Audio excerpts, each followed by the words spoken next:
السلام عليكم ورحمة الله وبركاته. waxaa ku soo dhawaataan waa Juba Yare official aad baan salaamaya maanta waxa aan u socdaa meel kala rabaa kalo oo maaragtay waxa la dhahay vitamin khalad ku daro marka waxaan rabaa before oo bilaaban ramadaanka inaan waxaan rabaa jirkayga inaan geliyo rabaa vitamin so maanta waxaan soo qaadanayaa vitamin B12 rabana soo qaato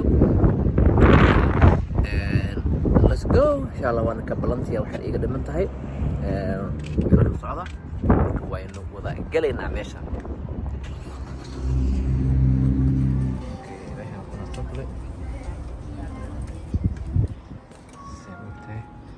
Hi. Welcome in.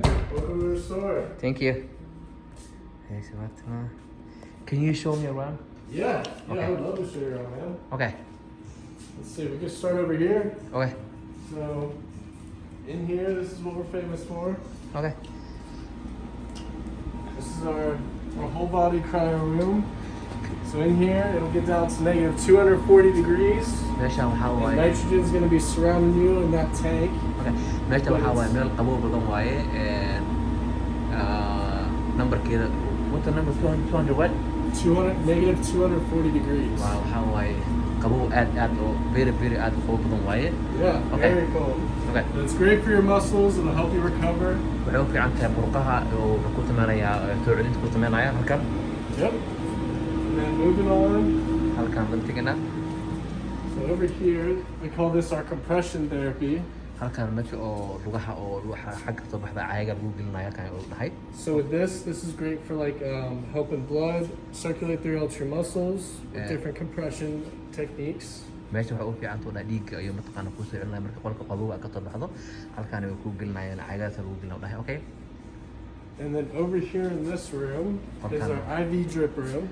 qolkan waxa waa qolka oo markii lagu talaalayo waaye oo dhahay So in here we have a registered nurse where you can actually enjoy to sit down in massage chairs and you can get an IV drip.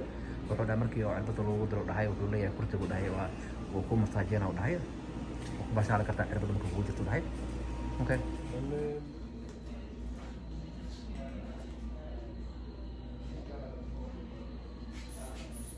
So which arm? This one? Iya dia.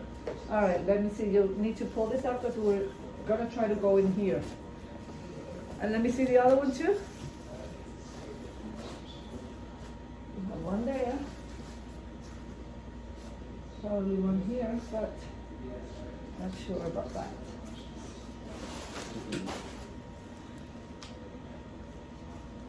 It's not your blood, it's just a vitamin. Okay.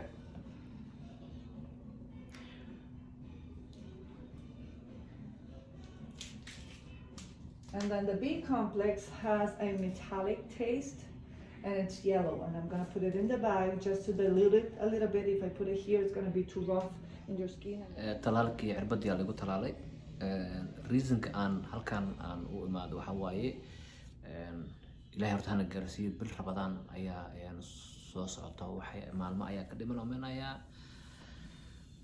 marka maalmo ma dhex waxa ka dhiman omeynaya week iyo baraa ka dhiman insha Allah omeynaya ani ahaantayda waxa aan sameynaya oo aan ku talaalaya waxa waa jima aada waxaan u baahanahay wax ay siiyo energy maanta dhan aad sooman tahay jirkaaga wax oo vitamin ah kuma sameynaysid marka waxa u baahan tahay jirkaaga inaad geliso wax la yiraahdo oo B12 oo waxa waa qudaar la shiido waaye oo waxay ka caawinaysaa murqaha daalka lafaha waxa ka caawinaysaa marka waxa aan rabaa in aan kor aan kaamarada u qaado marka faleebada waxa way dhamaatay oo xilliga waxa la gaaray oo la furayay marka waqti waa dhamaaday 45 daqiiqo amenaya With pressure? Okay. marka waa lagu soo leeyahay naftuna ka daashan aad u fiican tahay oo aad sameystaan mutaqaani vitamin aad gelisaan aad u fiican tahay And keep this band-aid for 20 minutes. okay Okay? You're all set, my friend. Thank you so much. I'm glad you came. Yeah. Nice meeting you. Anytime I'm here, okay? Okay, anyway, me too. waxaan leeyahay like and share subscribe to my YouTube channelkayga so inay su'aal ila qabtiin meesha kusoo qora marka waxaan leeyahay see you next time bye.